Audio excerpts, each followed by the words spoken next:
itu kemudian menjadi pedoman kita dalam beraktivitas.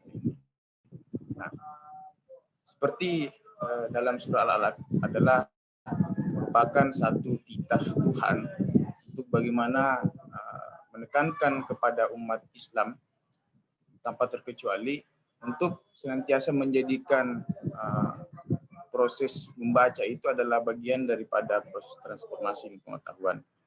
Nah, kemudian dipertegas juga dalam ayat keempat adalah yang kemudian mengajarkan manusia tentang pena. Sehingga saya kira bahwa ketika kita mampu menggabungkan kedua proposisi itu, maka saya kira kita ini adalah bagian daripada orang yang beruntung. Jadi untuk mengefisiensikan waktu, mari kita mulai pertemuan dengan tersenyum. Sebab siapa yang tersenyum di sore hari, insya Allah akan tersenyum sepanjang hari. Nah, sebelum saya lanjut kepada memberikan kesempatan kepada pemateri kali ini, saya akan membacakan biodata singkat daripada beliau. Nama Ayahanda Muhammad Ratodi, tempat tanggal lahir Jakarta 4 Maret 1981. Pendidikan yaitu Airlangga University Surabaya Indonesia pada tahun 2009 sampai 2011, Master Degree in Public Health Sciences. Kedua, Pancasila University Jakarta Indonesia 1998 sampai pada 2003. Pengalaman selama menempuh jalan jurnalistik, yaitu yang pertama lektur at UIN Sunan Ampel Surabaya pada tahun 2014. Yang kedua adalah editor in chief of Emara Indonesia, Journal of Arsitektur pada tahun 2015. Yang ketiga adalah member of Relawan Jurnal Indonesia pada tahun 2016. Yang keempat adalah Crossref Ambassador for Indonesia pada tahun 2017. Yang kelima, editorial team of Journal of Health Science on Prevention pada tahun 2017. Yang keenam, menjadi editor at Directory Open Access Journal atau biasa disingkat sebagai DOAJ pada tahun 2018. Yang member of Council of Asian Science Editor atau biasa disingkat sebagai CASE pada tahun 2018. Dan yang terakhir, member of Creative Commons Global Network atau biasa disingkat sebagai CCGN pada tahun 2019. Jadi untuk menjaga efisiensi waktu, saya langsung waktu dan tempat saya berikan kepada ayahanda kita Muhammad Ratodi untuk mempresentasikan apa yang sedang menjadi topik kita pada kali ini. Padanya saya persilakan Ustaz. Baik. Baik, terima kasih Mas Raswan. Suara saya terdengar? Terdengar Ustaz. Ya, saya khawatirnya jaringannya saja di sini. Baik, terima kasih.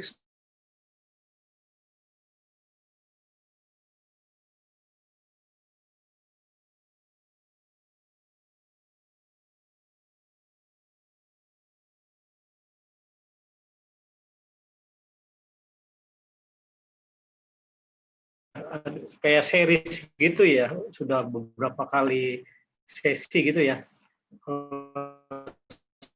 Saya lihat di jadwalnya sudah ada pembicara-pembicara sebelumnya yang senior-senior saya yang sudah mumpuni. Pak Arbain kalau nggak salah di situ, ada Pak Faisal Risdianto. Nah, beliau itu yang menurut saya lebih mumpuni daripada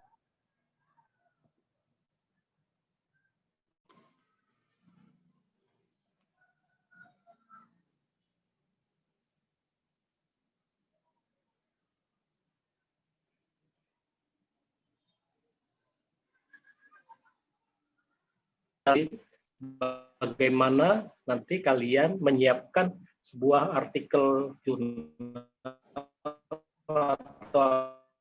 tapi nanti dari sudut pandang pengelola jurnal. Karena dengan begitu nanti kans atau peluang di accept atau diterimanya itu akan lebih besar.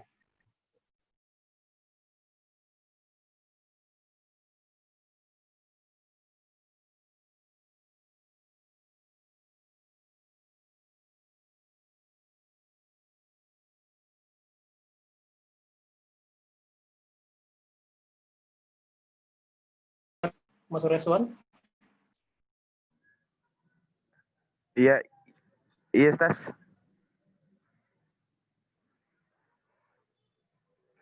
Oke, baik. Sudah terlihat ya? Oke, bisa. Jadi ini source penulisan artikel jurnal dari sudut pandang pengelola jurnal. Ya. Kenapa? Karena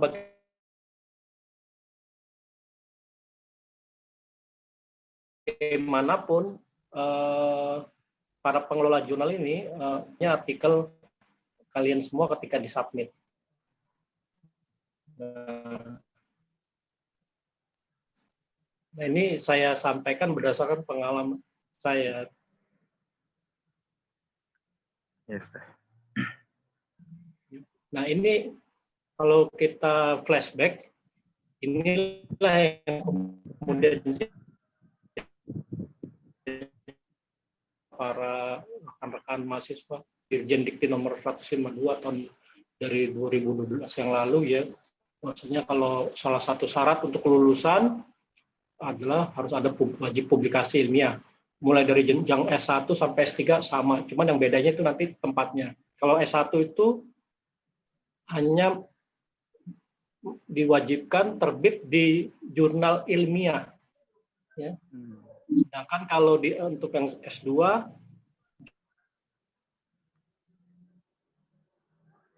jurnal ilmiah nasional yang terakreditasi. Apa bedanya? Jurnal seperti biasa yang memotret hasil penelitian.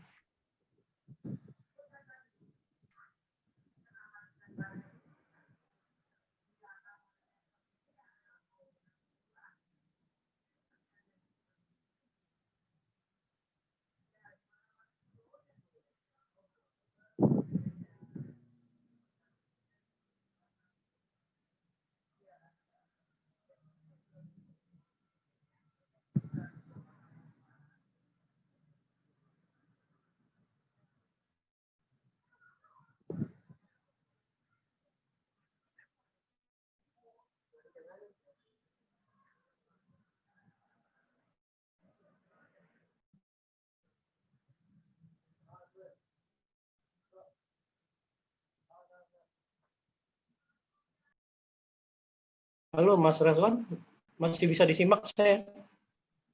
Masih, Stas, masih bisa. Bisa, Stas, bisa. Ini lagi terkendala jaringannya juga, Stas. Halo? Halo, Oke, Stas. ya, sempat Iya. disconnect tadi. Share screen-nya masih bisa muncul nggak? Belum? Nggak bisa. Oh, saya balikkan Nggak lagi. Bentar. Ya, maaf. Jaringan di... Saya kebetulan posisinya bukan lagi di Surabaya, walaupun saya dosen UIN Sunan Ampel, saya kebetulan lagi di Kalimantan Selatan. Iya. Sudah muncul, Mas? Oke. Ya, sudah muncul, Stas. Jadi Sudah. Kalau yang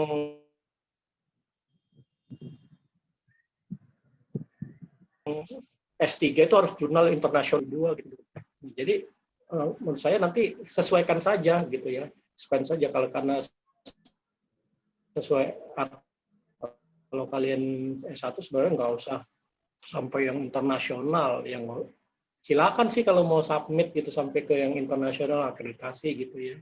Tapi sebenarnya tuntutannya pun hanya cuma sampai jurnal ilmiah nasional saja. Cukup beri asal dia sudah terbit reguler, ada proses review, ada nomor ISSN, cukup di situ bisa disubmit.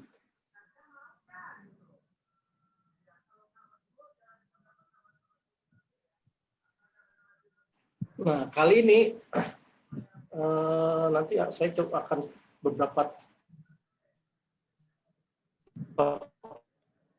Pertama saya akan sharing tentang, nanti saya jelaskan, kemudian standar artikel, standar substansi artikel ilmiah. Jadi ya, sebuah artikel ilmiah itu standar substansinya apa saja sih, harus ada apa saja. Kemudian ada teknis penelusuran manajemen referensi, cara mencari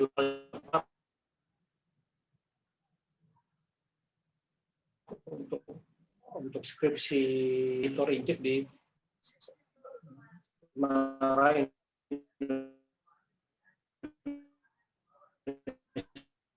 arsitektur ya, di ya, ini sudah akreditasi Sinta 3, kemudian editorial ya, reviewer juga di situ, di Journal of Health Science and Prevention, ini jurnal di Surabaya, ini juga sudah akreditasi Sinta 3.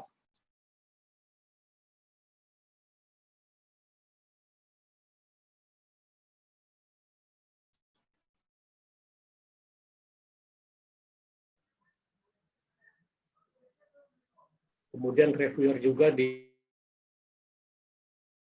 jurnal Promkes, Promotion and Health Education, ini jurnalnya Universitas Airlangga, Sinta 3 juga, Crosser, Science Edit, publikasi ilmiah.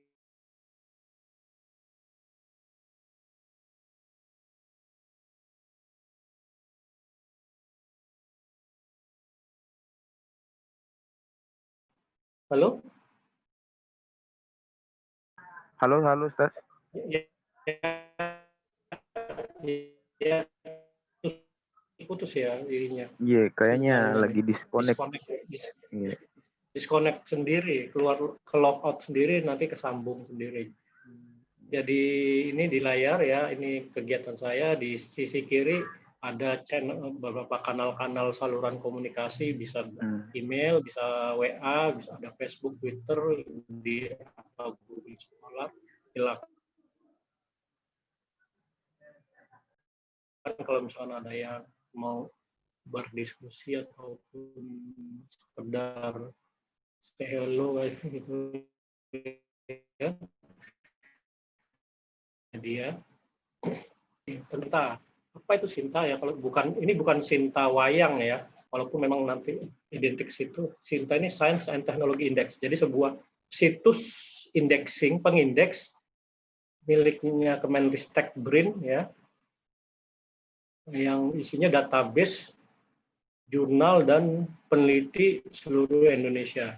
Jadi tampilannya seperti ini, alamatnya sinta3.ristek.dikti.go.id. Itu ada informasi tentang macam-macam jumlah dokumen Scopus di Indonesia, dari yang afiliasinya dari Indonesia dan Bapak. Kemudian ada penulis siap.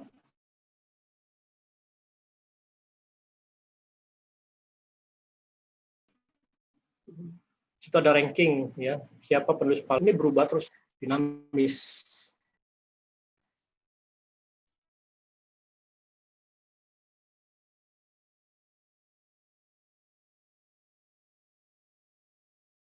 Kemudian ada jurnal. Nah ini kalau mau mencari jurnal nasional terakreditasi, carinya jangan bingung kalau misalkan dituntut kampusnya atau sama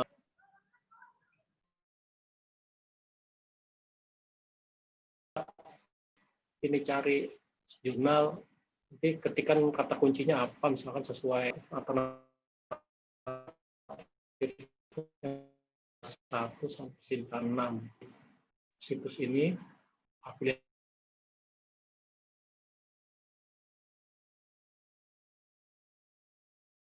afiliasi yang paling produktif publikasinya. Nah,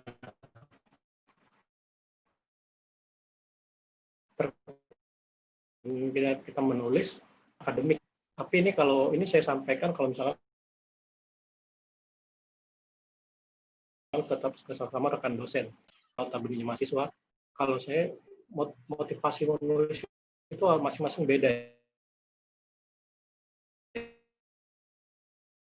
Sebagai Muslim ya, kita tahu apa ya, peradaban Islam itu dibangun dari kebiasaan-kebiasaan atau dari budaya-budaya menulis. Betapa banyak tokoh-tokoh kita, tokoh peradaban Islam itu dikenal karena tulisan-tulisannya. Nah, bagi seorang Muslim itu udah bukan sesuatu hal yang baru. Itu menjadi hal yang sudah menjadi biasa. Ketika orang kan sesuatu yang kemudian bisa bermanfaat. Ya, dalam konteks ini kalau kita menulis apa? Menulis sesuai keilmuan kita. Kalian kuliah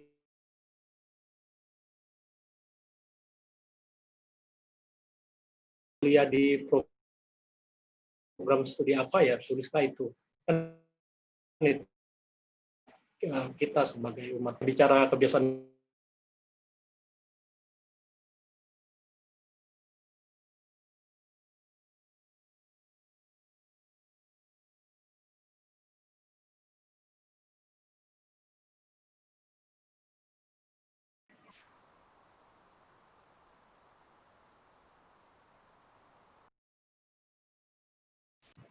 maaf.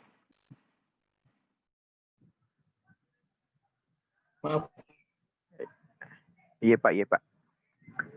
Maaf, putus.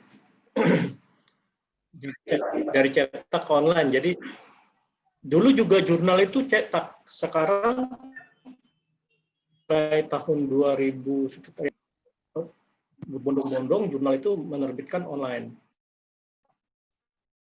Dan sekarang perubahan paradigmanya ada keterbukaan. Orang bisa mengakses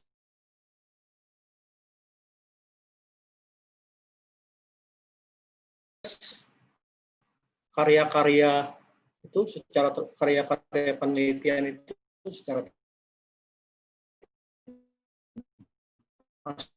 hak yang dinaungi pemerintah. Kampus kan dalam ini lembaga naungan pemerintah juga ya. Ada unsur publik, maka publik juga punya hak untuk mengetahui bagaimana produknya itu disampaikan ke publik.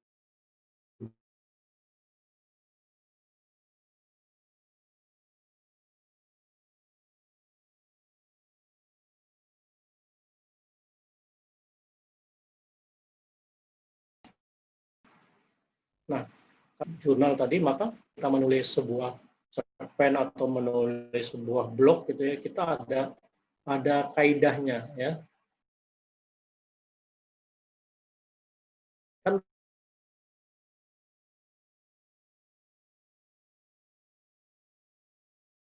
tadi saya bilang di awal bahwasanya kalau jurnal itu ada yang terakreditasi ya jurnal. Nah, kalau kita tahu poin-poin tersebut dan kita terapkan dalam gaya menulis kita,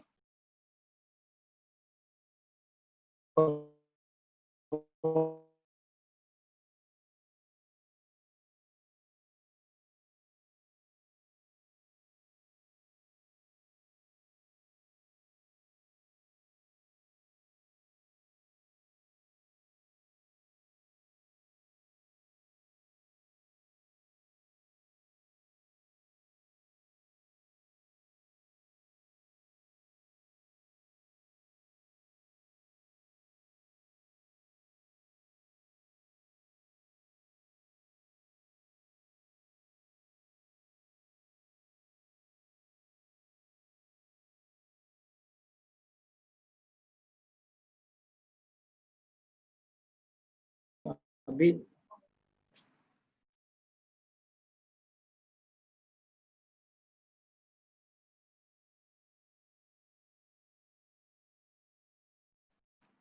syarat kelulusan jadi motif utama biasanya ketika harus menerbit skripsinya jadi atau mungkin ada kalau di dosen itu ada yang namanya hibah penelitian, atau misalkan ada harus naik pangkat ya, dan lain-lain. Tapi apapun alasannya, ya, apapun alasan kalian untuk menerbitkan skripsi kalian menjadi sebuah publikasi ilmiah atau sebuah artikel jurnal, editor atau reviewer atau komunitas peneliti itu nggak peduli alasan-alasan tersebut saat mereview tulisannya. Yang dilihat itu konten atau substansi yang dilihat. Saya pernah ada pengalaman menarik, jadi seperti ini. Jurnal yang saya kelola ini menerima satu naskah artikel dari salah satu mahasiswa yang kemudian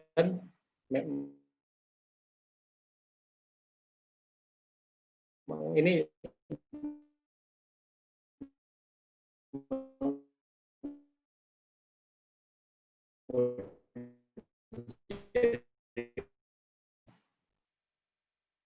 kita ternyata terlalu banyak yang tidak sesuai kaidah dan sebagainya, dan di bawah standar lah. Akhirnya kita nyatakan ditolak. Artikel tersebut kita nyatakan tolak. Selang berapa hari, orang tua yang bersangkutan datang ke kantor redaksi, istilahnya melabrak tim editor. Kenapa ini harus ditolak? Jadi yang lain teman-temannya diterima.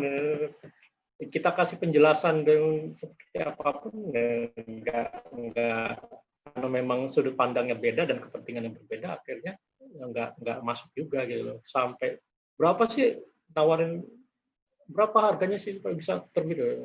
Bukan masalah harga, tapi ini masalah kredibilitas. Ya.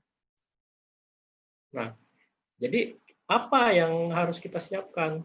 Apa yang telah Anda siapkan ketika sudah punya naskah dan mau menuju publish? Nah, kalau lihat di ilustrasi ini kayak sudah siap-siap aja nih, kayak udah mau dikeroyok. Ini yang megang palu, gada, pedang dan sebagainya, ini tim reviewer ini yang siap mengomentari habis-habisan artikelnya gitu. Tapi ya memang itu prosesnya, jalanin saja, jangan gentar, ya. Jadi prinsip saya ketika salah satu faedah ketika kita submit dan direview, ya, entah itu pun nanti hasilnya ditolak ataupun diterima, itu kan pasti hasil reviewnya balik ke kita. Kita tahu kekurangan tulisan kita di mana untuk kita perbaiki, kemudian nanti kita submit ke tempat lain. Jadi jangan takut direview. Nah, secara garis besar ada dua hal yang harus kalian siapkan ketika menyiapkan artikel untuk publikasi di jurnal. Yang pertama, hal yang sifatnya substansial. Yang pertama itu konten artikelnya, ya, isi artikel, penelitiannya udah bener belum, metodenya udah bener, misalkan samplingnya udah bener, analisisnya udah bener, struktur artikel, bagaimana penyusunan naskahnya, ya, itu substansi. Yang kedua baru teknis, yang sifatnya teknis, bagaimana kemudian referensi-referensi yang digunakan di dalam tulisannya itu seberapa update, seberapa primer, kemudian apakah menggunakan manajemen referensi, dan memilih jurnal yang tepat. Ini yang sifatnya teknis. Nah, dua ini kalau dikuasai, insya Allah nanti prosesnya lancar aja. Nah ini, naskah yang baik harus memiliki konten yang baik dan penyajian yang baik. Ya, konten isinya berarti isi risetnya. Kan artikel ilmiah itu sebenarnya berangkat dari riset, berangkat dari penelitian. Kemudian dibuat dalam media tulisan, kan dituangkan dalam tulisan. Nah, media tulisan itu kan penyajian gagasan dan data. Nah, dua-duanya harus menarik, baik isi maupun cara menyajikan itu harus baik. Konten yang baik maksudnya menarik dan ada aspek kebermanfaatan, atau dalam beberapa kasus dibilang ada aspek kebaruan, novelty. Jadi risetnya nggak kebanyakan, orang udah banyak meneliti tersebut gitu ya. Makanya mungkin ketika skripsi kan nanti ya biasanya pengajuan judul gitu ya, diterima atau tidak. Nah, dari awal tuh kalau bisa topiknya itu udah unik gitu ya. Kalau penelitiannya unik, insya Allah nanti jadi tulisannya juga unik, jurnal tuh tertarik ya. Jangan meneliti yang sudah terlalu umum, sudah terlalu banyak orang meneliti tersebut. Kenapa? Kita akan kesulitan nanti mencari apa bedanya riset kita ini dibandingin yang sudah ada. Tidak ada kebaruan. Nah, kalau tidak ada kebaruan, jurnal juga mikir-mikir, ngapain saya terima artikel ini, orang udah banyak tulisan kayak gini kok. Jadi, konten yang baik, menarik, ada aspek kebermanfaatan, dan ada aspek kebaruan. Kebaruan itu tidak hanya dalam bentuk idenya, tapi mungkin metodenya, analisisnya, dan sebagainya.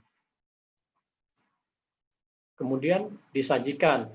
Nah, disajikan sudah penelitiannya baik, udah bagus, unik, tapi cara nulisnya nggak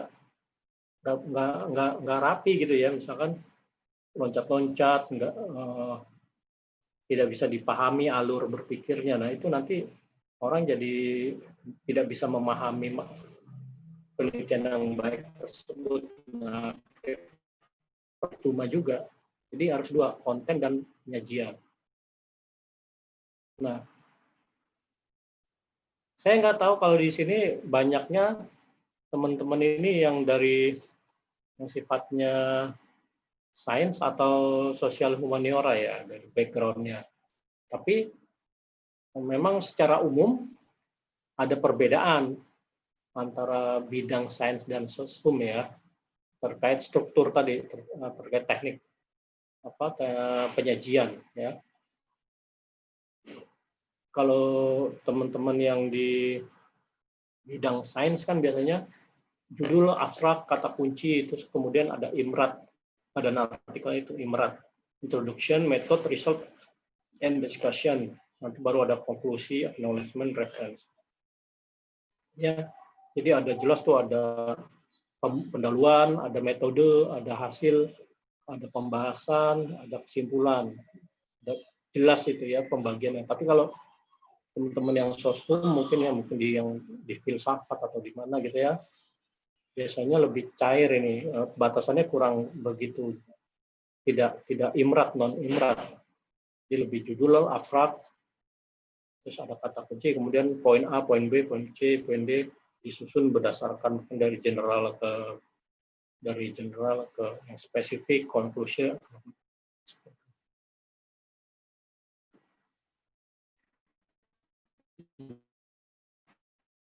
Yang penting, apapun baik sains atau sosial humaniora maupun ilmunya, ketika kita sudah menentukan kita akan mensubmit ke jurnal yang mana, kita pelajari juga ini panduan penulisannya, ya, panduan bagi penulisan yang sudah disediakan oleh jurnal. Ya. Kita ikuti, ya, karena tiap-tiap pengelola jurnal tuh masing-masing punya panduan sendiri-sendiri. Dan mereka dituntut untuk konsisten antar satu artikel dengan artikel yang lain. Jadi kalau kita tidak mengikuti panduan, biasanya editornya tuh yang bakal capek, dia menyusun lagi, merapikan lagi. Kalau pas lagi malas mungkin bisa di reject ya. Kalau editornya baik mungkin diperbaiki, tapi kalau bisa pelajari panduannya, sesuaikan dengan panduan. Atau kadang-kadang tiap jurnal pasti sudah ada template artikelnya kok. Kita tinggal mengikuti saja. Jangan sampai tidak sesuai template, itu udah paling mendasar banget ya.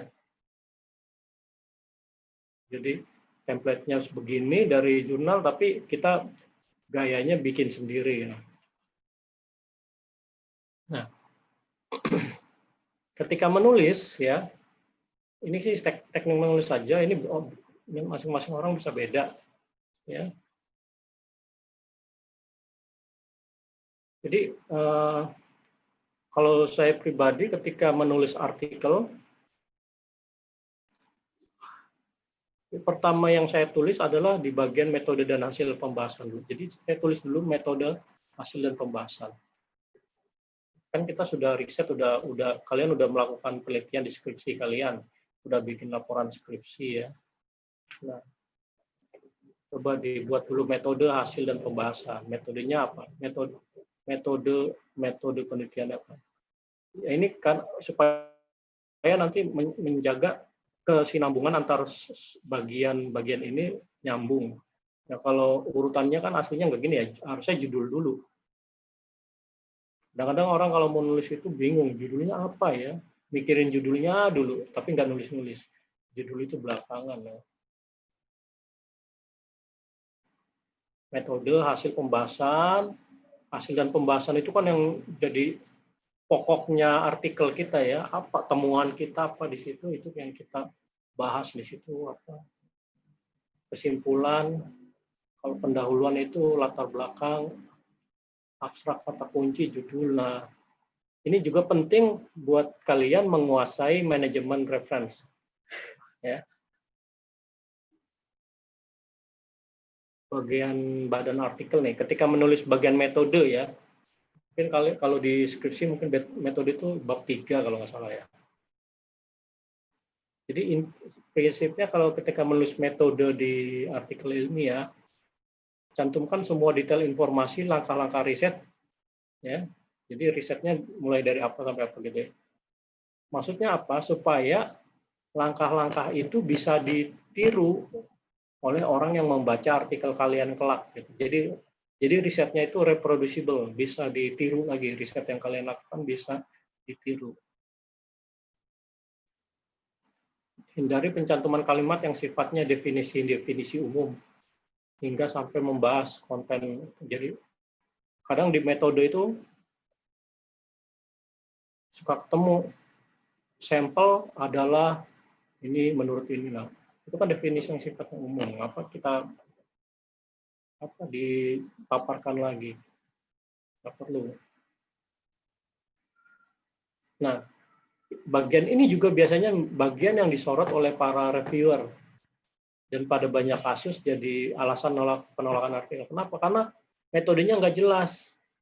Ya, dilakukan di mana, berapa sampelnya, pakai teknik apa, ngambil sampelnya, gimana validasinya. Ini kalau yang sains ya.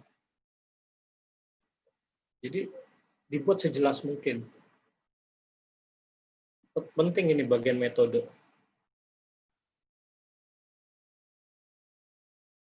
Kemudian setelah metode ada hasil. Hasil ini berisi tentang main finding atau temuan utama ya.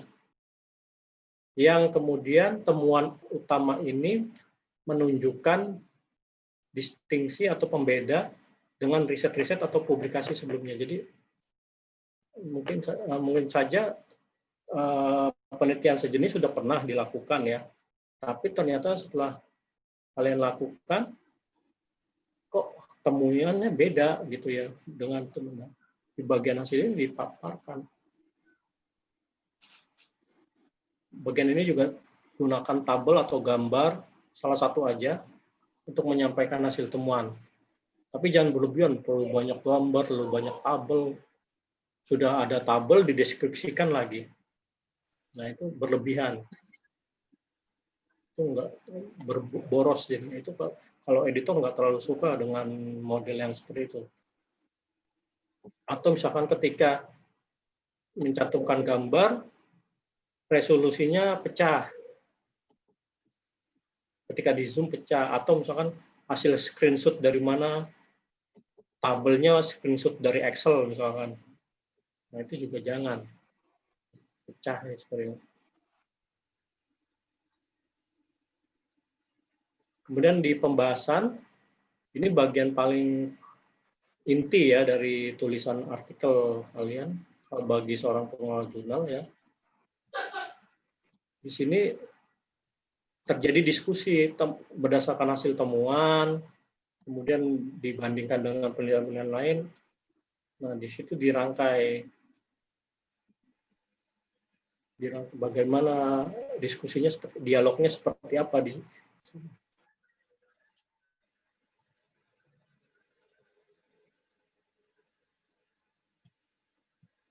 apakah kemudian nanti hasilnya tadi sejalan dengan temuan sebelumnya atau malah bertolak belakang.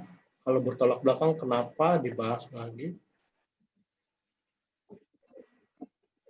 Dan jangan sampai kemudian membuat pernyataan-pernyataan yang tidak didukung oleh hasil temuan yang sudah kalian olah sebelumnya di hasil ya. Tiba-tiba muncul ide-ide atau terminologi baru yang sebelumnya tidak disinggung.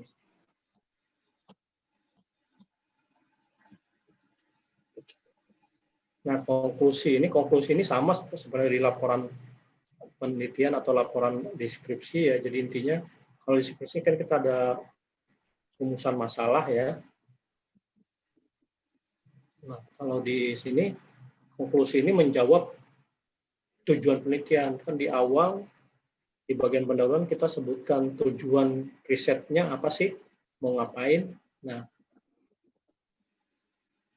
di konklusi ini menjawab. Jadi nyambung tuh antara bagian tujuan penelitian dengan bagian konklusi. Bagian tujuan penelitian itu pertanyaannya, konklusi itu jawabannya. Dan di sini jangan lagi membahas hasil. Terkadang banyak ketika bicara konklusi diulang lagi hasilnya. Hasilnya angka-angkanya dicantumin lagi ya. Dan yang paling sering ketemu itu ketika membuat bagian konklusi atau kesimpulan ini dalam bentuk poin. Jadi kesimpulan penelitian ini adalah 1.2, 3.4 sampai kalau ada 7 kesimpulan berarti ada 7. Nah, sebaiknya jangan, tapi dituliskan dalam bentuk paragraf. Pengelola jurnal itu tidak suka kalau misalkan konklusinya dibuat dalam bentuk poin seperti itu. Karena kalau dalam konteks akreditasi jurnal itu mengurangi poin mereka.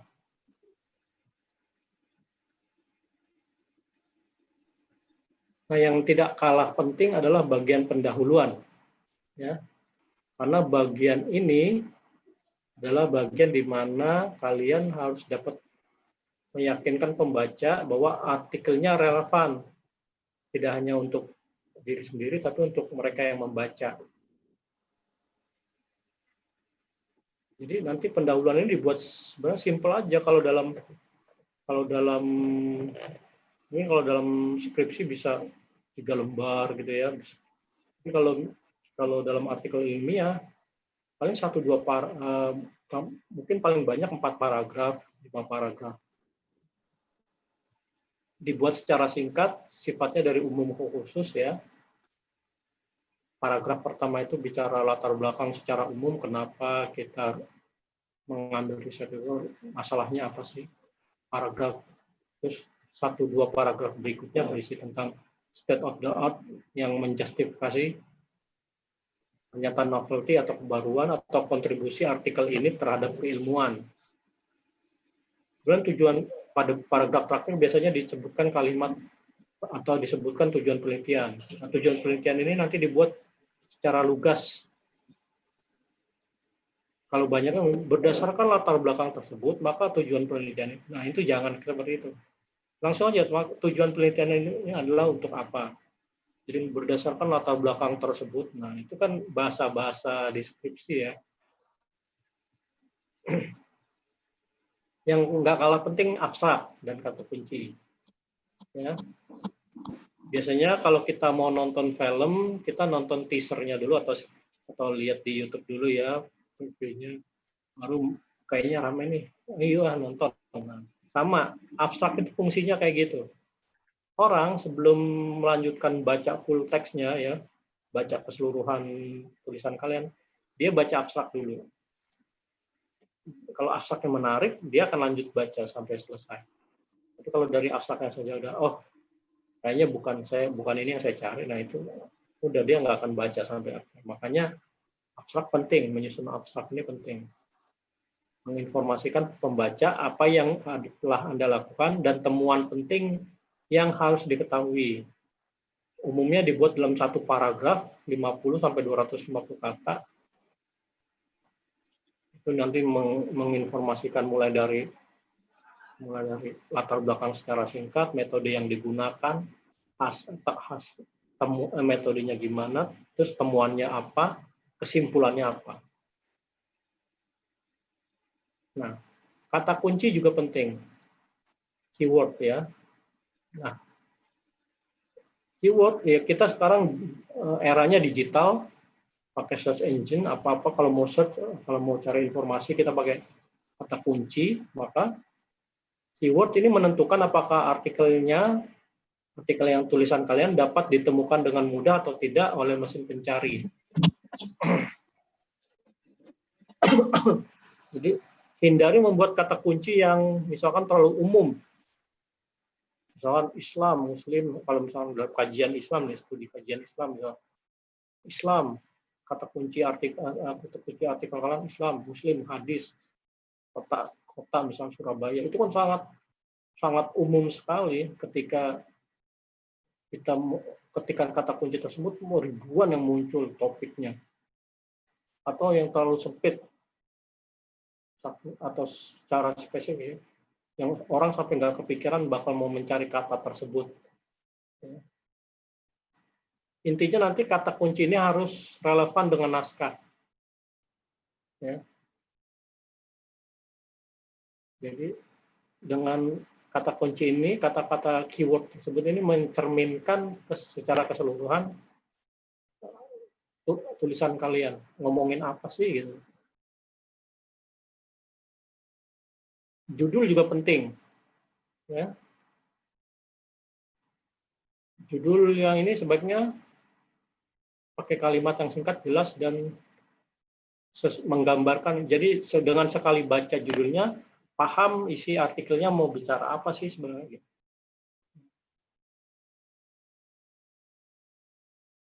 Jadi kadang-kadang kita boleh kok misalkan judul skripsinya apa, tapi ketika kita mau lari ke menjadi format artikel ilmiah, artikel jurnal, kita ganti judulnya tanpa mau merubah maksudnya, itu boleh. Karena ada judul-judul yang memang sangat identik dengan karya tulis.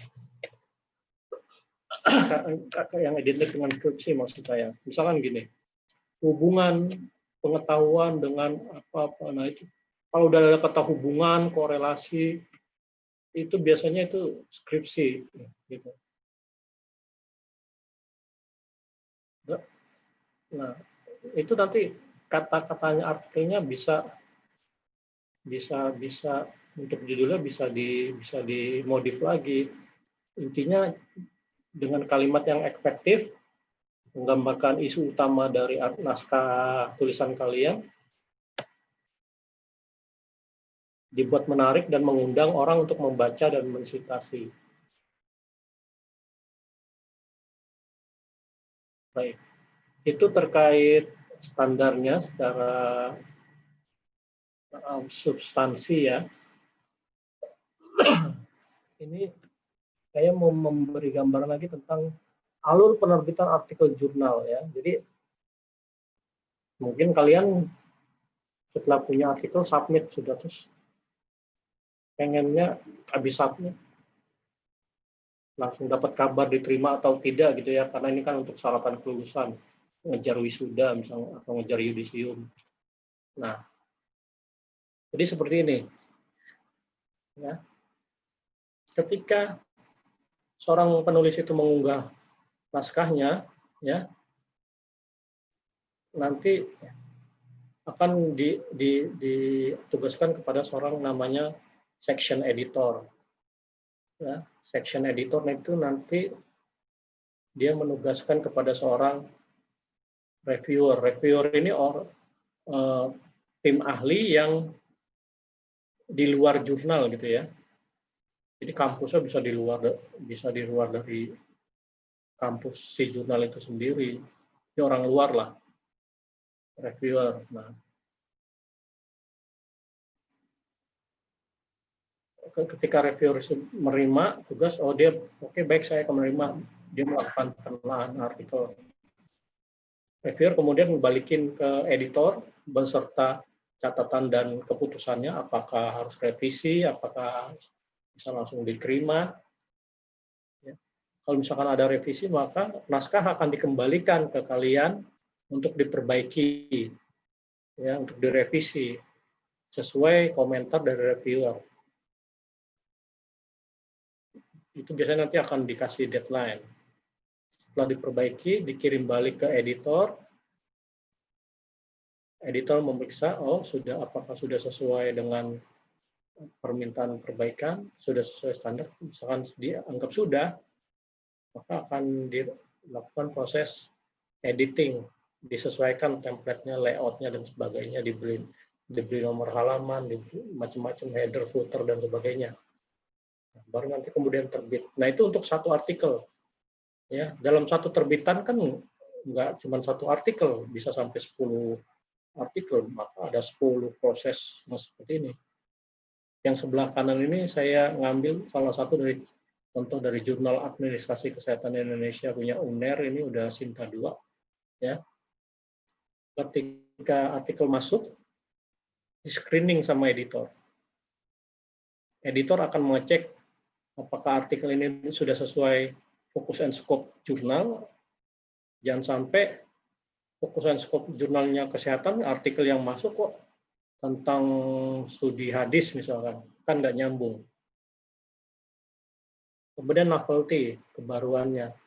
Apakah artikel ini punya nilai kebaruan?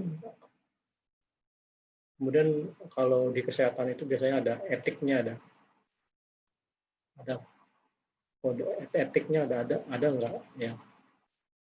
Kemudian writing organization, bagaimana penulisan artikel naskahnya, apakah sudah sesuai dengan template-nya.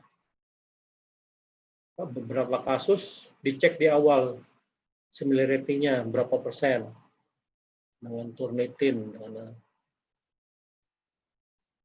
Kalau di tempat saya ngecek selain Turnitin, Focus and Scope, saya juga ngecek apakah artikel tersebut menggunakan reference manager tool atau tidak. Kalau tidak menggunakan, dibalikan, minta diperbaiki, baru minta submit ulang. Nah, proses ini minimal bisa paling nggak 4 minggu. Ya. Jadi nggak sekarang submit, 2 hari minta publish. Ya bisa. Yang sering kejadian itu bukan minta publish, tapi minta LOA ya. LOA itu letter of acceptance. Jadi surat dari editor yang menerangkan bahwa artikel ini telah diterima. Untuk bisa diterima itu kan harus berdasarkan keputusan reviewer. Ya. Submit, kirim ke reviewer aja mungkin udah seminggu. Itu semenjak reviewer menerima sampai dia mereview, sampai dia kembaliin hasil reviewnya seminggu, 2 minggu sudah. Paling nggak 2 minggu tuh baru bisa ada LOA gitu ya. Kadang saya sering ketemu seperti itu. Pak, kalau saya submit hari ini, saya bisa terima LOA-nya kapan? Loh, memang artikelnya bagus banget, yakin sekali dapat LOA. Gitu. Jadi jangan seperti itu, jangan kemudian karena ada timeline-nya. Kalau jurnal itu pasti punya timeline gitu ya. Ya paham, karena mengejar tadi syarat untuk administrasi kelulusan, syarat ini sebagainya.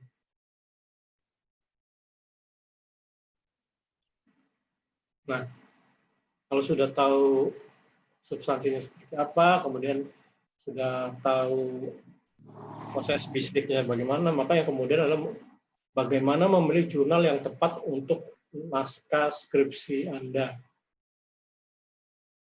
Nah, apa yang harus diperhatikan? Hindari penerbit atau jurnal predator. Iya, jadi ada istilah namanya penerbit atau jurnal predator. Ya. Jadi dia hanya mencoba mengambil keuntungan dari penulis-penulis yang seperti ini yang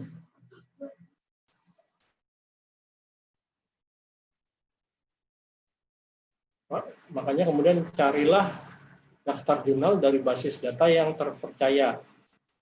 Kalau yang internasional itu Simago JR ya, Jurnal Rank. Kalau di nasional di Sinta tadi atau di DOAJ. Jadi kita harus think, check, and submit.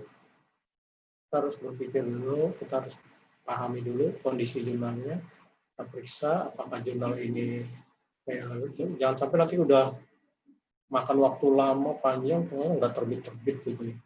Sekian kalian yang nanti. Nah, ini sumber database jurnal, cakupannya Simago itu untuk cakupan jurnal-jurnal internasional bereputasi.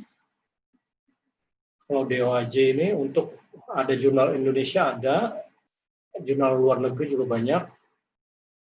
Kalau Sinta untuk nasional. Jadi tergantung nanti kalian mau yang di mana tinggal nyarinya ke sana. Intinya gini, ketika menentukan jurnal ini udah mau kita submit, kita cek biasanya di halaman jurnal itu ada yang namanya halaman focus and scope. Dia tuh diklik bagian itu akan muncul banyak topik-topik gitu ya. Tulisan kita masuk ke dalam topik tersebut ya. Kalau tulisan kita masuk ke dalam topik tersebut, kemungkinan besar diterimanya tinggi. Tapi kalau di luar topik, kemungkinan di reject-nya juga tinggi. Kemudian lihat juga terbitnya reguler apa tidak. Maksudnya itu tertib nggak? Ada nomor atau terbitan yang tidak hilang atau nggak terbitnya. Karena kalau ada terbitan atau nomor yang bolong itu mencerminkan bahwa sebenarnya si editornya ini nggak konsisten menerbitkan artikel. Ini nanti dirugikan ya kalian sebagai penulis. Kemudian apakah menganut kebijakan open access atau peer review? Maksudnya open access ini jadi ketika kalian submit ke sebuah jurnal, direview, ditelaah tadi, direview, publish. Nah, publish-nya itu versi publikasinya itu bisa diakses secara terbuka atau harus berlangganan dulu kah, berbayar atau apa ya, atau misalkan harus subscribe dulu ke jurnal tersebut. Ya, bisa kita yang open access gitu ya, jadi bebas, orang bisa mengakses tulisan kalian dengan bebas. Dan yang penting ya, jurnal itu memberlakukan biaya nggak? Biaya penerbitan nggak? Dicantumkan nggak di informasinya? Kalau ada misalkan di situsnya tidak ada informasi tentang bayar, tiba-tiba kalian submit, tiba-tiba pas mau beberapa waktu kemudian supaya terbit mohon bayar sekian dolar atau sekian ratus ribu gitu. Nah, ini yang masuk kategori tadi saya bilang predator ya. Tidak menginformasikan bahwa ada bayaran, tiba-tiba menagih. Ini tidak sesuai kode etik publikasi. Kemudian cek juga di website jurnalnya apakah ada panduan penulisan yang jelas atau menyediakan template. Ya, karena kalau sudah ada panduan yang penulisan jelas dan ada template, ini memudahkan kalian menyusun tulisan. Nanti proses revisinya nggak terlalu banyak. Kalau misalkan dituntut untuk yang akreditasi, ya berarti tinggal cek akreditasinya masuk Sinta berapa. Cara ngeceknya gimana ya? Biasanya kalau jurnal yang sudah akreditasi ada logonya. Logo Sinta, bahwa itu diklik aja logonya. Jadi, nah, yang harus diingat, tiap jurnal walaupun skopnya sama, fokus dan skopnya sama, dia akan punya gaya template, gaya penulisan yang berbeda-beda. Maka mau nggak mau ikuti, jangan sampai kita bikin gaya sendiri.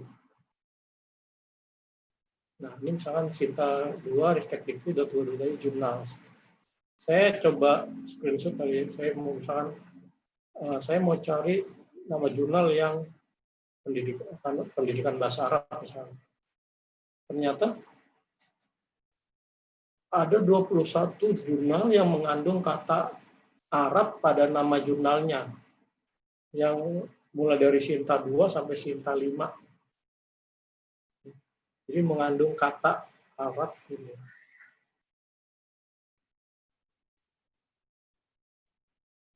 Nah ini nanti bisa kita pilih salah satu mana kita mau submit kemana.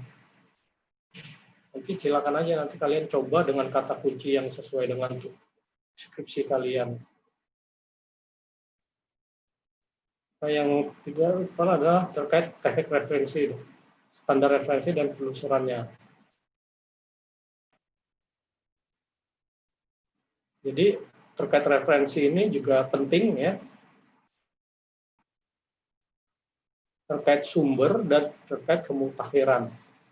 Jadi sumber rujukan ini, jadi dalam satu artikel jurnal ini disarankan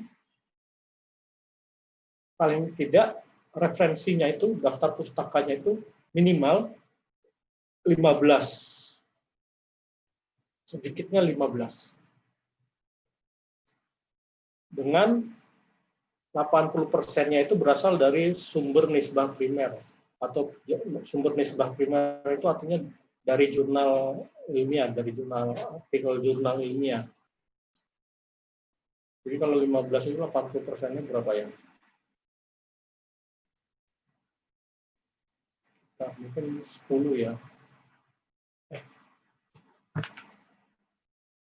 Ya.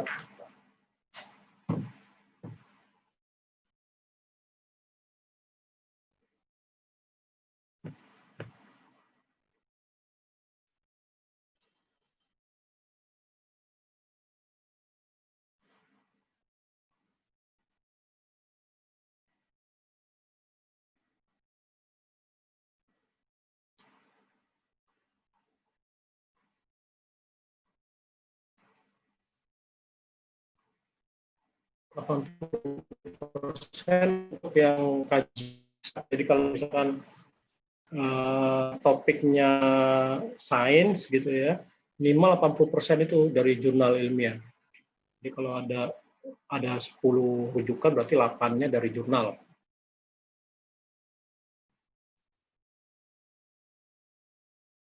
Kalau misalkan non eksak atau yang sosial humaniora tadi 50%. Kalau misalkan ada 15 rujukan, maka paling tidak 8-nya dari jurnal.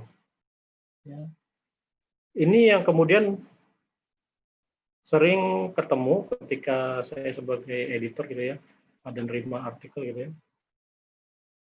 Mungkin secara bagus gitu ya, tapi ketika saya cek bagian referensinya, dia cuma mencantumkan 6. Misalkan 6 daftar pustaka saja. 6 daftar pustaka, udah gitu tidak ada yang dari jurnal. Nah, walaupun bagus topiknya, ya terpaksa saya reject. Kenapa?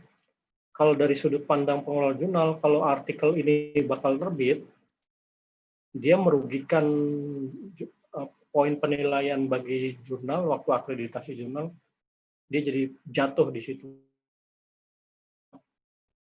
Jadi sumber rujukannya itu harus yang primer. Ya, ini nanti juga mengindikasikan novelty-nya, kebaruannya di sini. Ya, kemutakhiran rujukan. Kemudian yang berikutnya kemutakhiran rujukan untuk menjustifikasi originalitas atau novelty. Jadi sebaiknya berasal dari terbitan digunakan itu referensi dari terbitan 10 tahun terakhir. Jadi misalnya sekarang 2020 gitu ya, maka paling tua seharusnya rujukannya itu dari tahun 2010.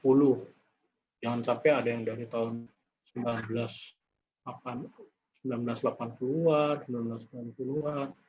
Nah, itu nanti semakin tidak mutlak. Karena semakin muda usia rujukannya, kan artinya penelitian tersebut atau publikasi, entah itu buku, entah itu penelitian, itu update yang terbaru. Ini kalau nanti ini kalian bagus di sini, tampilan artikel jurnal kalian diambil dari sini, kemudian referensinya bagus, update, dan sumbernya primer, itu editor seneng tuh biasanya ngeliat yang seperti ini. Nah, untuk mencari referensi banyak kanalnya ya. Umumnya biasanya ke Google Scholar. Kalau di Kemenak itu ada Moraref. Atau ke DOAJ tadi bisa. Atau kalau punyanya Ristek ada di Garuda ristekdikti.go.id. Atau yang sifatnya lebih luas lagi ada di Crossref, search Crossref. Nah, ini adalah situs-situs kita bisa mencari artikel-artikel ilmiah yang bisa kita jadikan rujukan tidak hanya dalam menyusun artikel jurnal ya, tapi dalam menyusun skripsi. Nah, kemudian yang terakhir adalah manajemen referensi. Nah, manajemen referensi adalah alat bantu ya, untuk memanage penulisan daftar pustaka. Ya. Alat bantu ini kita gunakan untuk menjamin konsistensi pencantuman dan penulisan rujukan dalam sebuah artikel. Pengalaman saya ketika menulis menggunakan manajemen referensi ini, waktunya akan lebih efisien hingga 50% lebih cepat. Nah, bagi pengelola jurnal, kalau ada artikel yang disusun dengan alat bantu manajemen referensi ini, maka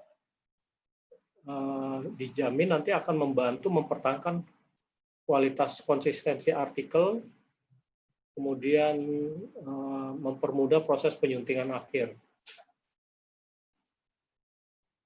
Nah, kalian sebagai mahasiswa mungkin yang menyusun skripsi ini sebaiknya memang harus menggunakan ini gitu loh, manajemen referensi, entah itu Mendeley, Zotero, EndNote, Reference Manager, pilih aja salah satu. Ini seperti Mendeley dan Zotero ini open source. Nah, saya paparkan sedikit tentang Zotero. Permasalahan umum kalau terkait artikel, ya, kita punya topik, kita nulis artikel, terus dalam artikel itu ada kita buku, sumbernya kita ambil dari buku, kita ambil dari paper jurnal, kita ambil dari proceeding conference, ya. Terus kita jadi sebuah paper. Kan kita mensitasi itu sumber-sumber yang banyak itu ya. Terus setelah kita mensitasi, biasanya di bagian akhir kita bikin daftar pustaka atau bibliografi. Masalahnya banyak mungkin yang salah ketik atau referensinya hilang atau kesalahan. Referensinya hilang ini maksudnya gini. Di badan artikel itu tidak disebutkan, tapi di daftar pustaka muncul referensinya menurut si A gitu. Tapi di badan artikel di mana menurut si A itu di mana, di bagian mana, nggak muncul. Nah, ini kan hilang, jadi tidak konsisten. Nah, kalau dalam konteks artikel jurnal itu nggak boleh seperti itu. Apa yang kita cantumkan, kita sitasi di badan artikel harus muncul di bagian daftar pustaka. Nah, makanya di sini pakai referensi. Nah, kalau menggunakan manajer referensi ini paper nih. Nanti antara badan artikel sitasi dengan referensinya atau daftar pustakanya itu nge-link. Kita nambah referensi di atas di badan, otomatis di bawah nambah. Otomatis ya, nggak harus mengetik manual. Nah, reference manager ini sangat bermanfaat ketika misalkan gini, kita punya naskah A gitu ya, kita submit ke jurnal A dengan gaya kayak referensinya menggunakan kutipan body note misalkan ya. Ternyata di jurnal A tersebut ditolak. Ya udah kita mau submit ke jurnal B. Tapi jurnal B tersebut menggunakan gaya EndNote. Nah, bagaimana merubah gaya pengutipannya? Kalau satu-satu kan makan waktu. Maka kalau dengan reference manager tool ini dengan sekali tombol, sekali klik itu bisa berubah semua.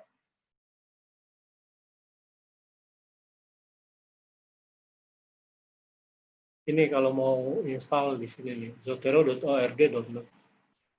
Nanti ini enaknya dia terintegrasi dengan browser kita. Browser kita bisa pakai Firefox, bisa pakai Chrome, dan nanti terintegrasi juga dengan Word kita. Jadi kita bisa kerja di Word kita, ada tombol Zotero-nya.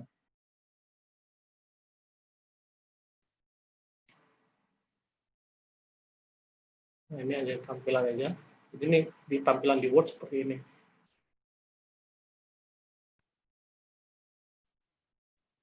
Nah. Jadi kalau misalkan kita lagi browsing di Google Scholar, ketemu artikel yang kira-kira sesuai sama topik penelitian kita tinggal klik tombol Zotero aja di browser kita, dan itu nanti akan tersimpan ke Zotero yang sudah kita install di laptop atau di PC-nya.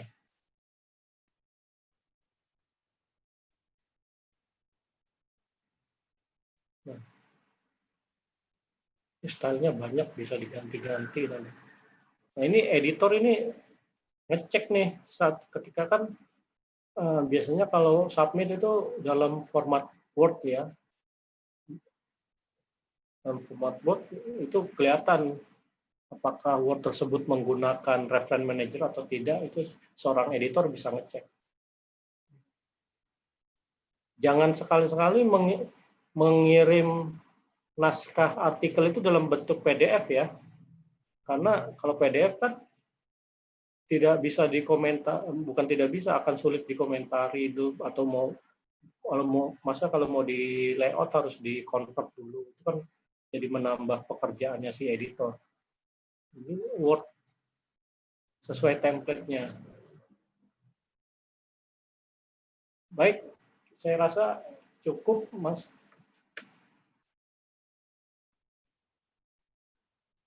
Suara saya masih bisa dijelas ya? Masih kedengaran, Pak. Ya, baik.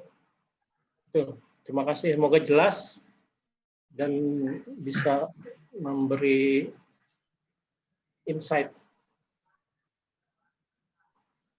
Ya. Jadi saya kira tadi kita sama-sama mendengar ulasan dari pemateri kita, hampir 1 jam kita mendengar, dan itu pun dijelaskan secara komprehensif, struktur, sistematis, dan masif. Jadi mungkin kita akan masuk pada sisi tanya jawab atau dialog.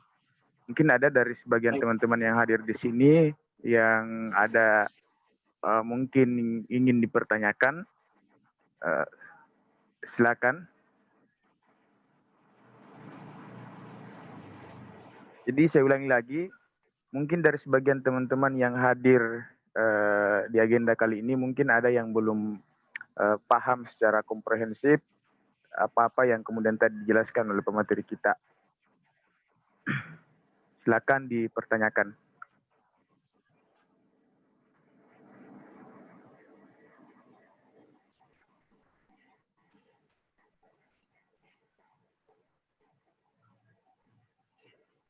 Atau sudah jelas apa yang tadi disampaikan oleh pemateri kita pada kesempatan kali ini? Mudah-mudahan jelas ya. Alhamdulillah.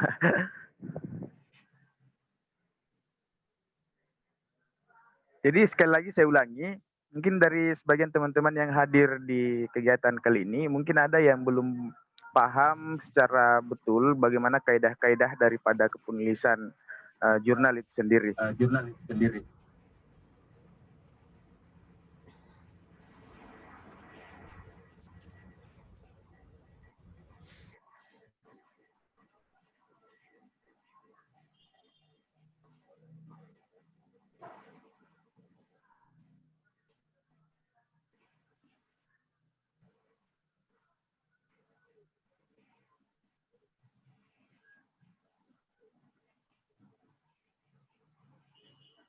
Jadi kalau misalnya sudah tidak ada yang ingin mengomentari atau ingin bertanya terkait dengan materi kita pada kesempatan kali ini, maka saya kira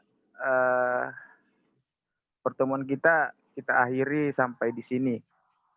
Karena juga saya kira apa yang dijelaskan tadi memang sudah jelas dan cukup komprehensif juga dan mudah dipahami.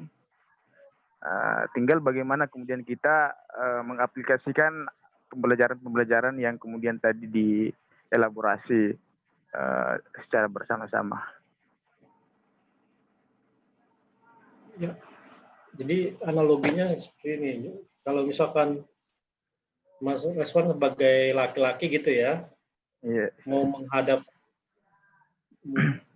calon mertua gitu ya, palingnya kita kan harus tahu dulu ya, beliau itu seperti apa, sukanya apa, ya, supaya lebih nanti komunikasinya bisa jelas. Nah, ini sama ketika kalian nanti menyiapkan naskah artikel, kita pakai sudut pandang orang yang akan mau menerima artikel kita. Mereka sukanya, seorang editor sukanya artikel yang seperti apa sih? Nah, inilah yang dari awal saya sampaikan, ya dalam rangka itu gitu. Jadi kalau kita bisa ikuti pola pikir editor, kemungkinan besar artikel kita akan lebih mudah diterima, ya, secara nggak tanpa terlalu banyak revisi dan sebagainya, gitu ya.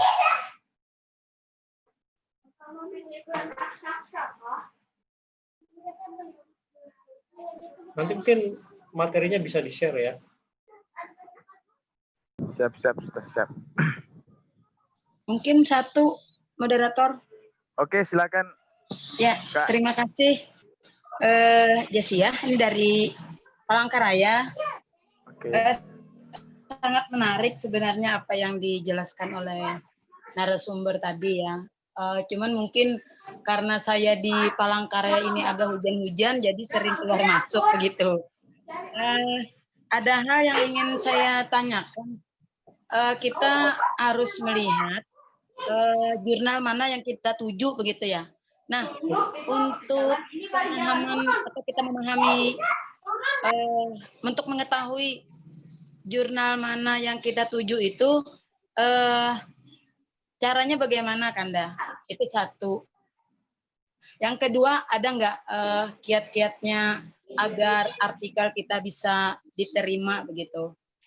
Karena kan tadi saya dengar semakin banyak kita ditolak, kita tetap bersyukur karena itu ada pembelajaran, ada hikmahnya bahwa kita bisa memperbaiki ke yang lebih baik begitu. Nah, saya kan awam banget untuk terbit sebuah artikel. Jadi kiat-kiatnya itu bagaimana? Terima kasih atas perhatiannya. Mudah-mudahan bisa diberikan pencerahan untuk saya. Mohon maaf apabila ada yang kurang berkenan. Saya Heri, wabillahi taufiq wal hidayah. Assalamualaikum.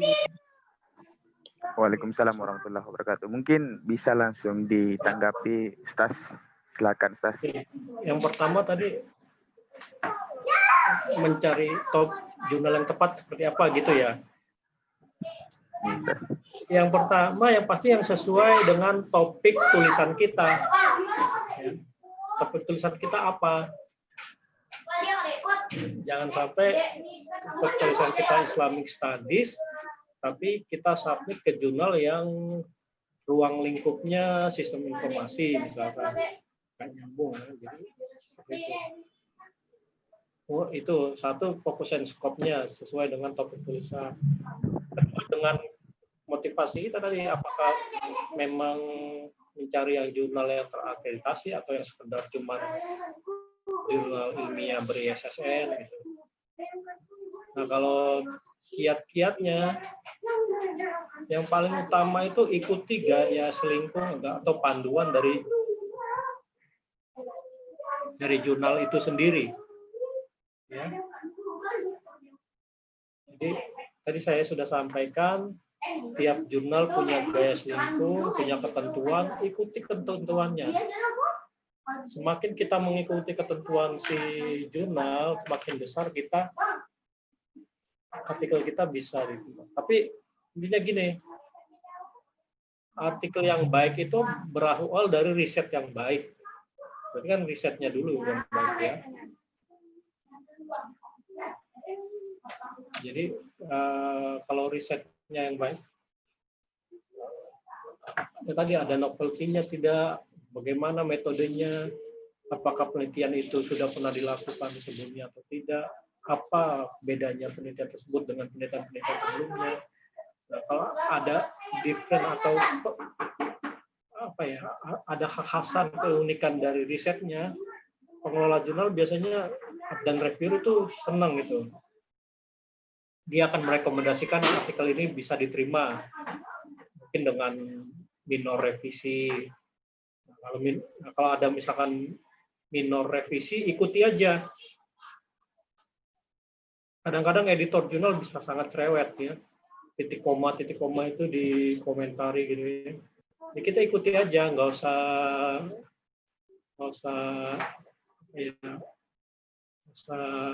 mangkel gitu ya, kesel. Memang itu prosesnya. Tapi nanti ketika sudah terbit biasanya kita plong, senang ya, bersyukur. Jadi artikel yang baik itu berasal dari riset yang baik. Tipsnya supaya diterima ya berarti kan harus ada dua tadi yang menurut saya tadi, substansinya bagus, penyajiannya juga baik. Penyajiannya dalam arti apa? Penulisannya. Itu Pak, diterima itu. Itu saya bicarakan dalam konteks jurnal nasional ya. Walaupun ini kalau jurnal nasional ada faktor bahasa di sana ya. Begitu Mas. Ya. Baik, terima kasih. Sama-sama di Banjarmasin juga hujan, Bu. Oh ya, dekat Palangkaraya sama Banjar. 4 jam ya. Oke. Ya, makasih. Oke, saya kira tadi itu penjelasan yang cukup lugas dan jelas tadi. Nah, mungkin dari sebagian dari teman-teman mungkin masih ada yang ingin mempertanyakan terkait dengan kiat-kiat kepenulisan jurnal. Sebelum kita akhiri pertemuan kita pada kesempatan kali ini.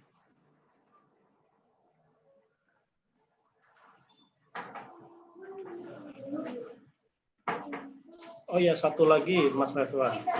Iya, Kakanda. Jadi ini buat semua ya, untuk bisa menulis yang baik, maka seseorang harus banyak membaca. Ya. Kalau mau menulis artikel jurnal, maka banyak-banyak juga baca artikel-artikel jurnal. Biar akan mustahil kita bisa menulis dengan baik kalau kita tidak membaca. Salah satu barokahnya saya mengelola jurnal adalah mau nggak mau saya harus membaca sebegitu banyak naskah yang masuk ke saya. Akhirnya apa? Saya jadi paham, kok nulisnya begini. Dan itu kemudian saya serap ke diri saya sendiri ketika menulis untuk diri sendiri. Jadi akan mustahil kita bisa menulis sebuah artikel jurnal yang baik kalau kita sendiri tidak membiasakan diri untuk membaca. Jadi itu.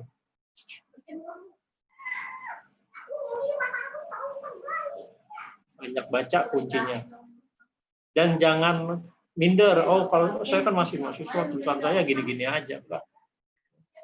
Di tempat saya ada mahasiswa semester 7 itu, ini di-drive oleh dosen yang bersangkutan, bimbing, kemudian dia bisa menulis tulisannya tembus ke Scopus Q3. Hasil tulisan sendiri gitu ya, maksudnya dari si mahasiswa itu. Jadi jangan kemudian merasa, saya kan nggak bisa nulis gitu, jangan. banyak baca.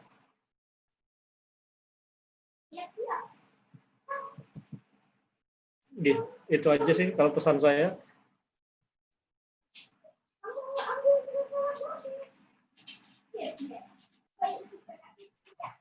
Ya, jadi itu tadi pesan Kakanda terkait dengan kita semua, bagaimana kemudian menjadikan rutinitas kepenulisan kita itu selalu bertumpu pada kebiasaan-kebiasaan membaca. Karena dengan membaca kita bisa mendapatkan banyak kalimat-kalimat yang baru, dan itu tentu menjadi referensi kita untuk menuliskan satu karya ilmiah. Jadi sekali lagi mungkin masih ada yang ingin bertanya atau belum paham terkait dengan pemaparan Kakanda kita tadi terkait dengan kiat-kiat dari kepenulisan jurnal.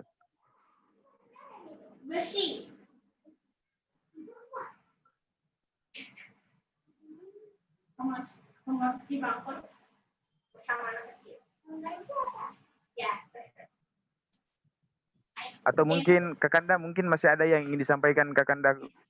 Ya, jadi buat adik-adik sekalian nanti jangan jadikan jurnal itu momok ya, sesuatu yang menyerang.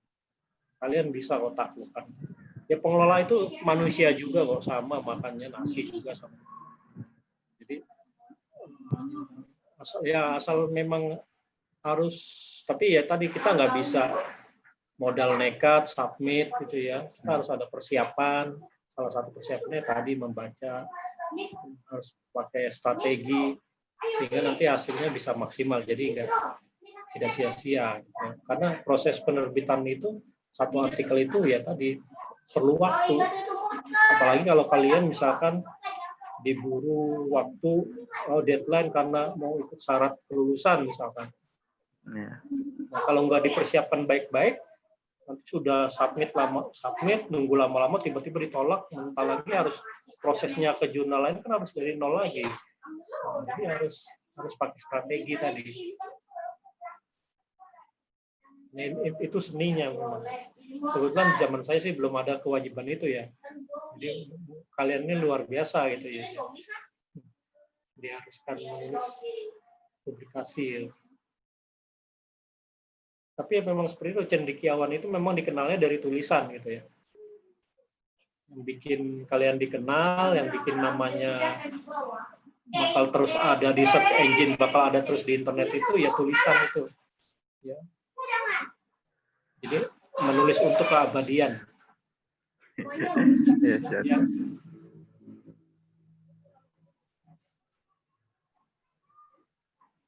Jadi itu aja. Mudah-mudahan apa yang saya sampaikan bisa dipahami, ya, bermanfaat.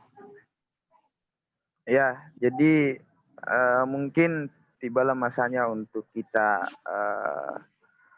menutup pertemuan kita pada kesempatan kali ini. Jadi saya ingin, saya lupa siapa yang kemudian menyampaikan ini, bahwa jika kita ingin dikenal oleh dunia, maka menulislah. Tapi kalau kita ingin mengenal dunia, maka membacalah. Nah, jadi saya kira itu. Mungkin terima kasih atas waktunya, Kakanda Muhammad Ratodi. Terima kasih banyak atas waktunya, Kakanda. Dan juga audiens yang kemudian sempat hadir pada kesempatan kali ini. Mohon maaf bila ada salah kata. Jika ada jarum yang patah, jangan masukkan di dalam laci. Jika ada kata-kata yang salah, mungkin jangan dimasukkan di dalam hati. Dibuang-buang saja jauh-jauh. Saya kira itu. Billahi fi sabilil haq, wastabiqul khairat. Wassalamualaikum warahmatullahi wabarakatuh. Waalaikumsalam warahmatullahi wabarakatuh.